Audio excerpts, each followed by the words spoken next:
नमस्कार दोस्तों, मैं सुरेंद्र सिंह रावत और मैं अपने YouTube channel target with Surendra पर आपका हार्दिक स्वागत, हार्दिक अभिनंदन करता हूं। सबसे पहले दोस्तों मैं बता देना चाहता हूं, एक मेरा चैनल है टारगेट विद सुरेंद्र और दूसरा चैनल है ट्रू एजुकेटर।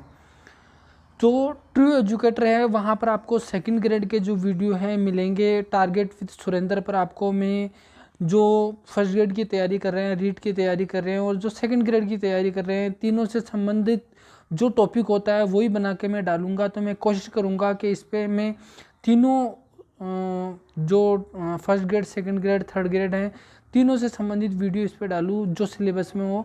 शिवाजी बहुत इंपॉर्टेंट है, यहाँ से सवाल बार बार आते हैं। बस आपसे एक रिक्वेस्ट है कि आप मेरे चैनल को अधिक से अधिक लोगों तक पहुँचाएँ, सब्सक्राइब करवाएं, खुद सब्सक्राइब करें, ट्रू एजुकेटर को भी सब्सक्राइब करें और टारगेट विद सुरेंद्र को भी सब्सक्राइब करें, अधिक से अधिक लाइक करें।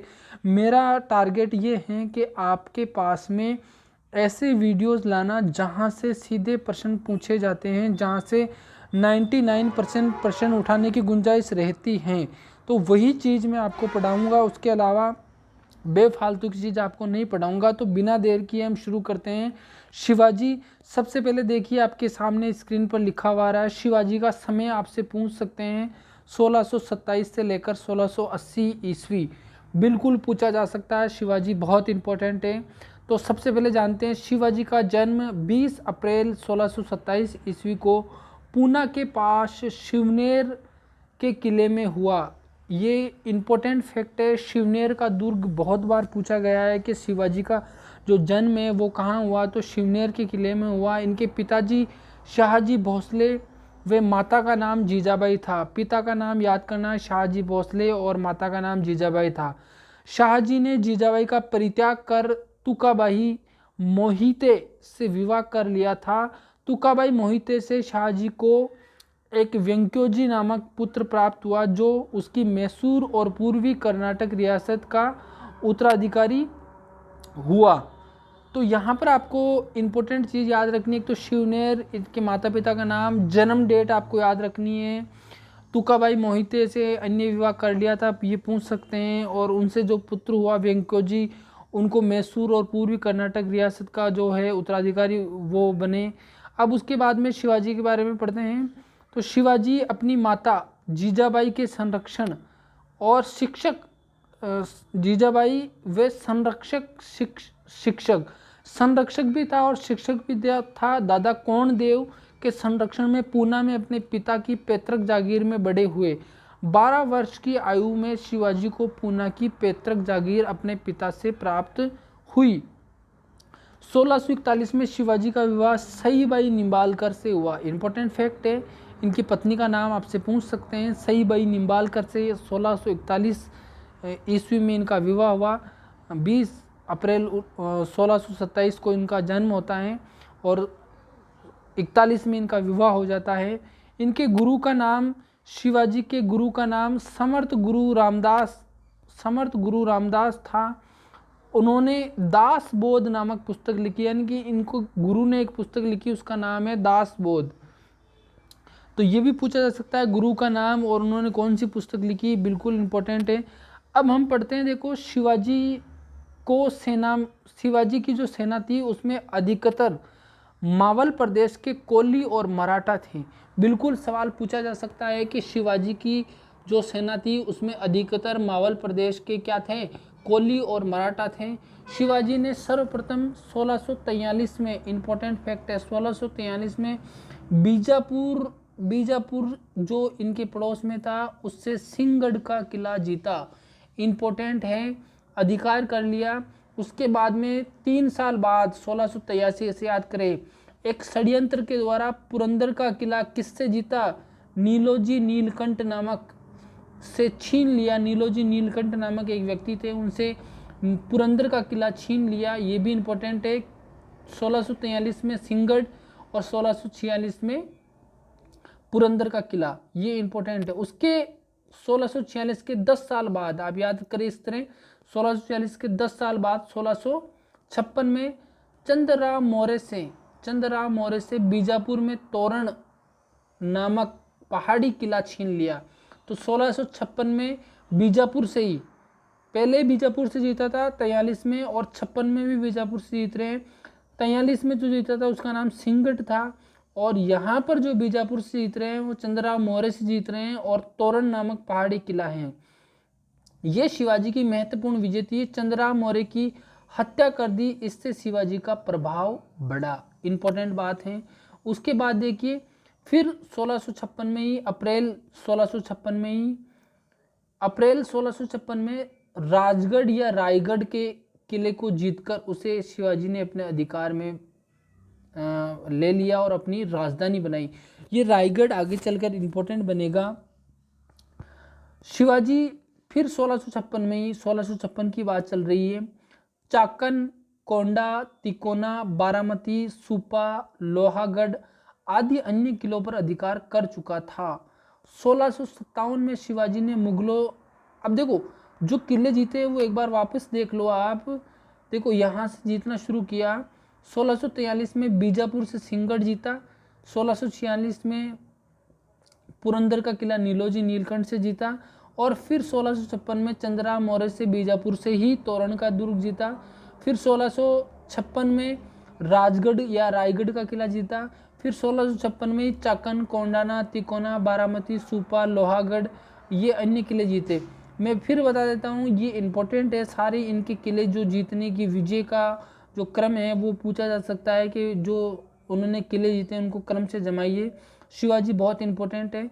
1657 में शिवाजी की मुगलों से पहली मुठभेड़, प्रश्न पूछा गया है, शिवाजी की पहली मुठभेड़ कब होती है? शिवाजी बीजापुर की तरफ से लड़ रहे थे और मुगलों से पहली मुठभेड़ होती है बीजापुर से लड़ते हुए 1657 में। सन भी इंपॉर्टेंट है। इस समय शिवाजी ने जुन्नार, इंपॉर्टेंट है, पर आक्रमण कर 3 लाख ऊंट लूट लिए। इंपॉर्टेंट है, जब शिवाजी की पहली बार मुगलों से भिड़ंत होती है तो बीजापुर की तरफ से वो लड़ रहे थे, 1657 का समय था, और 3 लाख ऊंट जुन्नार पर आक्रमण कर लूट लिए। ये सारी चीजें इंपॉर्टेंट है। 1657 में उत्तराधिकारी युद्ध का फायदा उठाकर शिवाजी ने कोंकण जीत लिया, ये भी इंपॉर्टेंट है। उत्तराधिकारी युद्ध चल रहा था तो कोंकण नामक जो क्षेत्र है वो जीत लिया था 1657 में। शिवाजी को दबाने के लिए, ये अब जो आ रहा है ये वेरी वेरी इंपॉर्टेंट है, इसको आप मोस्ट मान के याद करिएगा। शिवाजी को दबाने के लिए बीजापुर क्योंकि पड़ोस में था, बीजापुर से बहुत सारे दुर्ग जीत लिए, इसीलिए बीजापुर दुश्मन बन गया। तो बीजापुर ने क्या किया, अफजल खान नामक एक योग्य सरदार को नियुक्त किया। किसको दबाने के लिए? शिवाजी को दबाने के लिए। शिवाजी को दबाने के लिए बीजापुर ने अफजल खान नामक योग्य सरदार को नियुक्त किया। अफजल खान ने शिवाजी को प्रतापगढ़ नामक स्थान पर मुलाकात के लिए बुलाया और उसे धोखे से मारने की योजना बनाई, यानी शिवाजी को धोखे से मारने की योजना बनाई। लेकिन एक ब्राह्मण दूत कृष्ण जी भास्कर, ये भी इंपॉर्टेंट है, कृष्ण जी भास्कर ने अफजल खान की जो योजना थी उसका इशारा शिवाजी को कर दिया था कि जो होने जा रहा है वो अच्छा नहीं होने जा रहा है, इसीलिए आप कुछ सतर्क रहिए। इस तरह का इशारा शिवाजी को कृष्ण जी भास्कर ने कर दिया था। तो अफजल खान का जो उद्देश्य था शिवाजी को धोखे से मारने का, उसका पता शिवाजी को पड़ गया और शिवाजी ने क्या किया, अफजल खान का उद्देश्य शिवाजी को बता दिया कृष्ण जी भास्कर ने, और शिवाजी ने चालाकी से मुलाकात के दौरान, सन इंपॉर्टेंट है, 2 नवंबर 1659 को अफजल खान की हत्या कर दी। एक बगनखा होता है जो हाथ में पहना जाता है, उससे मुलाकात की और गले लगे आपस में, और गले लगते ही उसकी हत्या कर दी। उस बगनखे से अफजल खान की हत्या कर दी शिवाजी ने 2 नवंबर 1659 को। तो इम्पोर्टेंट फैक्ट है ये, इस पैराग्राफ में जो भी आया है वो सारा इम्पोर्टेंट है, आप अच्छे से इसको याद करिएगा। उसके बाद देखिए 1660 में शिवाजी ने बीजापुर से पन्नाला दुर्ग जीता, ये भी इम्पोर्टेंट है, पन्नाला दुर्ग बीजापुर से ही जीता था, इम्पोर्टेंट है। 1660 में पन्नाला दुर्ग बीजापुर से ही जीता। उसके बाद देखिए औरंगजेब ने 1660 में शाइस्ता खां ये भी इम्पोर्टेंट है, ये भी सवाल सेकंड ग्रेड में पूछा गया था।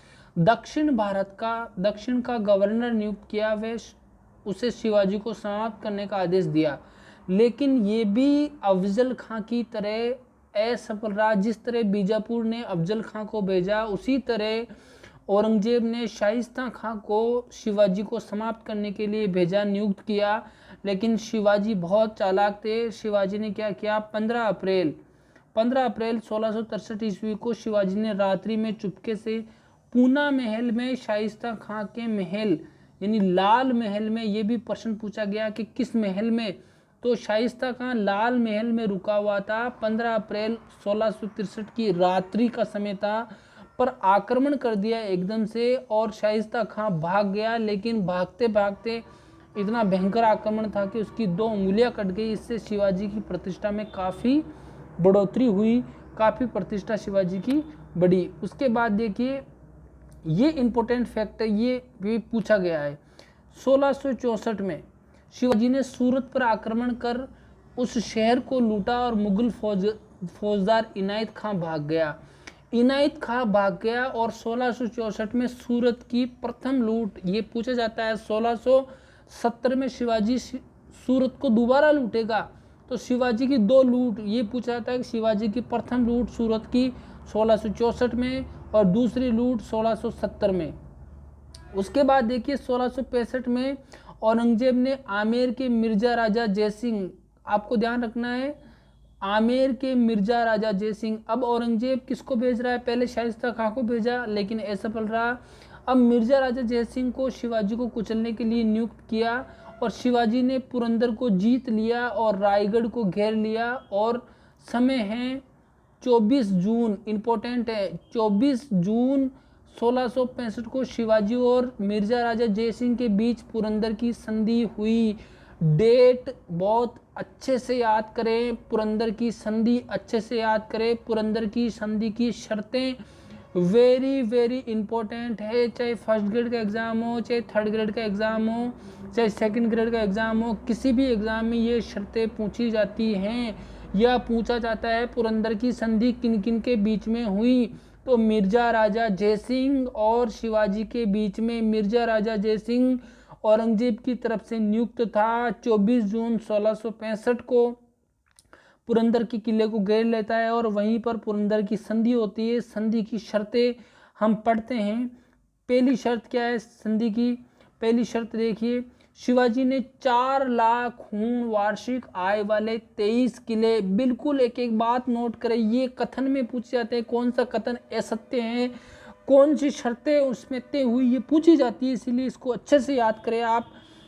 तो 4 लाख खून वाले वार्षिक आय वाले 23 किले मुगलों को सौंपे और शिवाजी के पास रायगढ़ सहित केवल 12 किले रहे जिनकी वार्षिक आय 1 लाख खून थी। शिवाजी के पास केवल 12 किले बचे जिनकी वार्षिक आय 1 लाख खून थी, जबकि 23 किले जिनकी वार्षिक आय कितनी थी, 4 लाख खून थी, वो सारे मुगलों को सौंपने पड़े। पहली शर्त। दूसरी शर्त कौन सी है, शिवाजी के पुत्र संभाजी को 5000 का मनसबदार बनाया। वे संभाजी को 5000 घोड़ों के दल के साथ बादशाह की सेवा में रहना होगा। शिवाजी को मुगल दरबार में निजी उपस्थिति से मुक्त रखा गया है, ये इंपॉर्टेंट है। शिवाजी को मुक्त रखा गया है, बस शिवाजी को मुगल दरबार में आने की कोई ज़रूरत नहीं है। 2 शर्तें हमने पढ़ ली है। तीसरी शर्त हम पढ़ते हैं। तीसरी शर्त है, शिवाजी ने बीजापुर के विरुद्ध मुगलों को सैनिक सहायता का वचन दिया। अगर बीजापुर से युद्ध होता है मुगलों का तो शिवाजी मुगलों की सहायता करेंगे, ये वचन दिया था। औरंगजेब ने पुरंदर की संधि को स्वीकार कर शिवाजी के लिए फरमान और खिल्लत भेजी। तो 3 शर्तें हैं, तीनों शर्तें आपको याद रखनी है। पहली बात तो संधि 24 जून 1665 में। अब आप कहोगे कि सर इतनी बार बार रिपीट क्यों कर रहे हैं, ये रिपीट करने का कारण है कि इतना इम्पोर्टेंट है कि एग्ज़ाम में पूछा जाता है, इसीलिए मैं रिपीट कर रहा हूँ। तो 24 जून 1665 को मिर्जा राजा जयसिंह और शिवाजी के मध्य पुरंदर की संधि होती है। पुरंदर की संधि में 3 शर्तें विशेष तौर पे आप याद रखें। एक तो 23 किले जिनकी 4 लाख हूण वार्षिक आय थी वो मुगलों को सौंपने पड़े। शिवाजी के पास केवल 12 किले बचे जिनकी 1 लाख वार्षिक आय हूण थी। और दूसरी शर्त 5000 का मनसबदार बनाकर संभाजी को वहां भेज दिया मुगल दरबार में। शिवाजी को मुगल दरबार में उपस्थिति के लिए बाध्य नहीं किया गया, मुक्त रखा गया। और तीसरी बात, अगर बीजापुर से युद्ध होता है तो शिवाजी मुगलों की सहायता करेगा। और उसके बाद में पुरंदर की संधि को स्वीकार कर लिया और फरमान और खिल्लत भेजी। उसके बाद में देखिए नेक्स्ट, जयसिंह ने औरंगजेब को ये लिखा। देखो ये वाक्य अब तक पूछा नहीं गया लेकिन पूछ सकता है। जयसिंह ने औरंगजेब को क्या लिखा? हम शिवा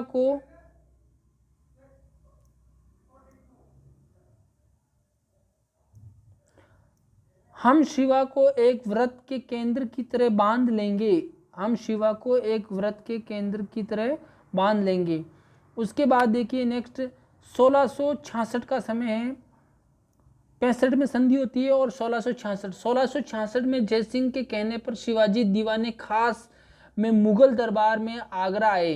यानी जयसिंह ने वादा किया शिवाजी से कि आपकी जिम्मेदारी मेरी है, आप मेरे साथ चलिए, औरंगजेब से मिलिए। जब जयसिंह ने अपना वचन दिया शिवाजी को, तब शिवाजी उनके वचन के बाद वहां आगरा जाते हैं और दीवाने खास में मुगल दरबार आगरा में आए। किंतु औरंगजेब ने उन्हें 5000 मनसबदार की पंक्ति में खड़ा कर दिया। औरंगजेब ने क्या किया, जो 5000 के मनसबदार होते हैं, 5000 मनसबदारी एक रैंक होती थी अधिकारियों की, 5000 मनसबदारी जिनके पास था उनकी लाइन में शिवाजी को खड़ा कर दिया। इससे अपमान से नाराज होकर शिवाजी दरबार से उठकर चले गए, क्योंकि शिवाजी से हारा हुआ था जसवंत सिंह, जो 7000 मनसबदार की पंक्ति में आगे खड़ा था। हारा हुआ व्यक्ति शिवाजी से आगे खड़ा है और शिवाजी को पीछे खड़ा कर दिया, तो शिवाजी को ये बेइज्जती लगी, अपमान लगा। इसीलिए शिवाजी आगरा में आए और दीवाने खास मुगल दरबार से उठकर चले गए। उसके बाद क्या होता है, शिवाजी को जयसिंह के पुत्र राम सिंह की देखरेख में आगरा के जयपुर भवन में, इंपॉर्टेंट है, आगरा के अंदर जयपुर भवन है, वहां कैद कर लिया। परंतु चतुराई से अपने सौतेले भाई हीरोजी को अपने स्थान पर लेटाकर फरार हो गए। और 1667 में शिवाजी ने औरंगजेब को कहा कि वे सम्राट की ओर से, यानी यहाँ से शिवाजी भागने में सफल हो गए।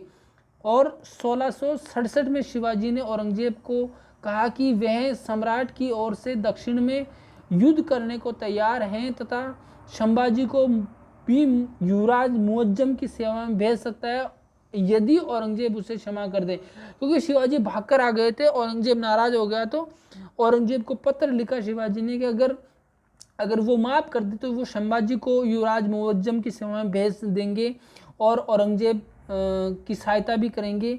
इस तरह उन्होंने कहा, तो औरंगजेब ने ये प्रस्ताव स्वीकार कर लिया, शिवाजी को राजा की उपाधि दी और पुत्र संभाजी को बरार में एक मनसब और जागीर दी। ये इंपॉर्टेंट चीज है। उसके बाद नेक्स्ट देखते हैं अपन। उसके बाद देखिए 3 वर्षों को तक मुगलों से शांति के बाद 1667 से 1670 तक शांति रही 3 वर्षों तक। 70 में शिवाजी ने वापस क्या कर दिया, लड़ाई शुरू कर दी, मुगलों से पुनः युद्ध शुरू कर दिया और पुरंदर की संधि में खोए हुए अनेक किले जीत लिए, जिनमें कोंडाना सबसे इम्पोर्टेंट है, कोंडाना सबसे महत्वपूर्ण था। इसका नाम शिवाजी ने सिंहगढ़ रखा। कोंडाना का नाम क्या रखा, सिंहगढ़।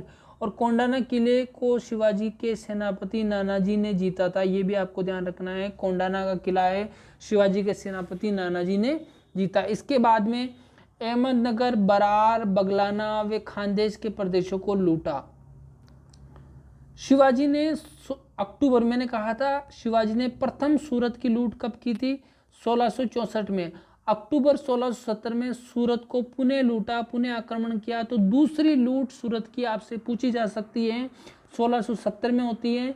और फरवरी 1672 में शिवाजी के पेशवा मरोपान त्रिमाले पिंगले, ये इंपॉर्टेंट है, ने दक्षिण के मुगल सूबेदार दक्षिण में मुगल सूबेदार कौन था? बहादुर खान। शाही सेना, जो मुगलों की शाही सेना है उसका मुखिया कौन था? दिलेर खां।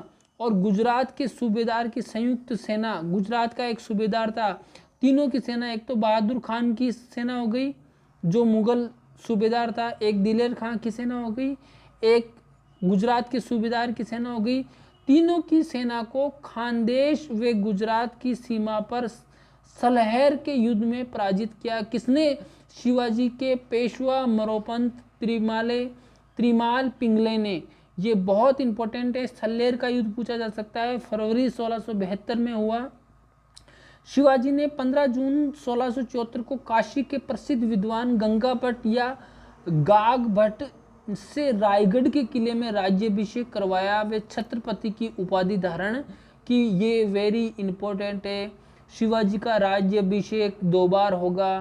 पहली बार 15 जून 1674 को काशी के विद्वान गंगा भट्ट या गाग भट्ट से रायगढ़ के किले में करवाया और छत्रपति की उपाधि धारण की। शिवाजी का जो ध्वज था, झंडा था, वो भगवा रंग का था। महाराष्ट्र के कट्टर अच्छा, ये आप कहोगे कि काशी के विद्वान से क्यों करवाया राज्याभिषेक? तो क्योंकि महाराष्ट्र के कट्टर ब्राह्मण शिवाजी को क्षत्रिय नहीं मानते थे, इसीलिए उन्होंने काशी के विद्वान गंगा भट्ट, जिनका विश्वेश्वर जी नाम था, से राज्याभिषेक करवाया। गंगा भट्ट ने शिवाजी को क्षत्रिय स्वीकार किया और इस राज्याभिषेक के 12 दिन बाद शिवाजी की जो माता है जीजाबाई का निधन हो गया।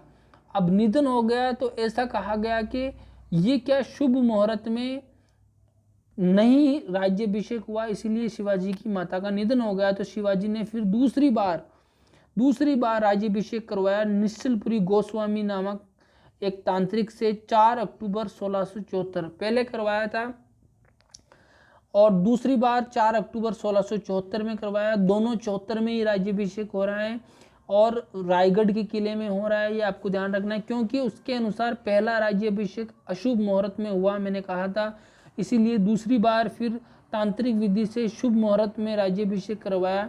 शिवाजी की अंतिम महत्वपूर्ण अभियान आपसे पूछा जा सकता है 1677-78 में कर्नाटक अभियान था। इसके दौरान शिवाजी ने गोलकुंडा के मंत्री मदन्ना के माध्यम से गोलकुंडा के सुल्तान से गुप्त समझौता कर बीजापुरी कर्नाटक को जीतने की योजना बनाई। यानी गोलकुंडा के जो मंत्री थे मदन्ना, उनके माध्यम से गोलकुंडा का जो सुल्तान था उससे गुप्त समझौता कर लिया और हम दोनों मिलकर किसको जीतेंगे? बीजापुर को जीतेंगे, दोनों मिलकर कर्नाटक को जीतेंगे और कर्नाटक को जीतने के बाद दोनों आपस में उसको बांट लेंगे। तो दोनों की ये सहमति बनी।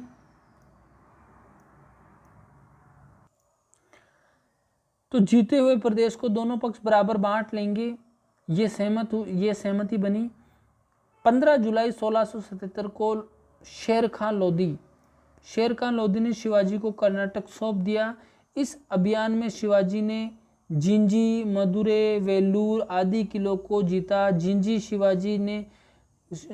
को शिवाजी ने कर्नाटक प्रदेश की राजधानी बनाई। तुंगभद्रा से कावेरी तक संपूर्ण प्रदेश शिवाजी के नियंत्रण में आ गया। बहुत इंपॉर्टेंट है।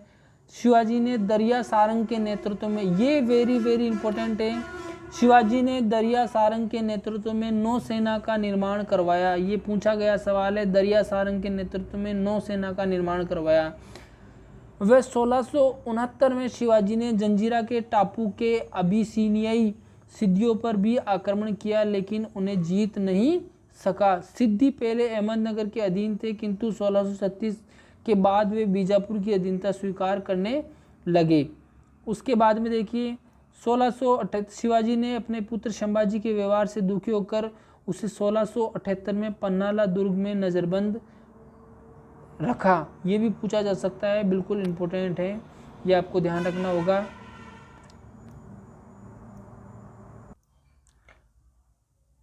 अप्रैल 1680 में बहुत इम्पोर्टेंट है, 20 अप्रैल को इनका 1627 में इनका जन्म होता है और अप्रैल के महीने में ही शिवनेर के दुर्ग में इनका जन्म होता है और रायगढ़ के किले में शिवाजी का निधन हो जाता है। ये बहुत इम्पोर्टेंट है। जादूनाथ सरकार ने क्या लिखा है?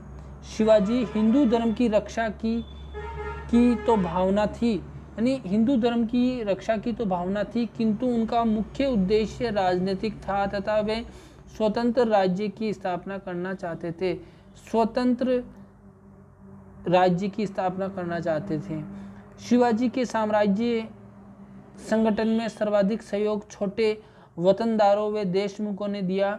बड़े देशमुख स्वतंत्र मराठा राज्य के पक्ष में नहीं थे। ये इंपॉर्टेंट बात है। अब वीडियो के अंत में आपको बता देता हूँ, शिवाजी को हम 2 पार्ट में पढ़ेंगे। ये भाग फर्स्ट होगा, इसके बाद में सेकंड वीडियो आएगा, उसमें भाग 2 होगा शिवाजी। दोनों वीडियो में शिवाजी को मैं कंप्लीट कर दूंगा। और शिवाजी बहुत इंपॉर्टेंट है। आप मुझे प्लीज़, आपसे रिक्वेस्ट है, अगर वीडियो पसंद आया तो मुझे कमेंट करके स्पेशली बताएं कि आपको वीडियो कैसा लगा और वीडियो के बारे में आपकी क्या राय है, क्या आगे वीडियो बनाने चाहिए। और चैनल को अधिक से अधिक सपोर्ट करें। 2 चैनल ध्यान में रखें, टारगेट विद सुरेंद्र और ट्रू एजुकेटर, दोनों को आपको अच्छे से सपोर्ट करना है। अगर चैनल से जुड़े रहोगे तो बहुत फ़ायदा मिलने वाला है।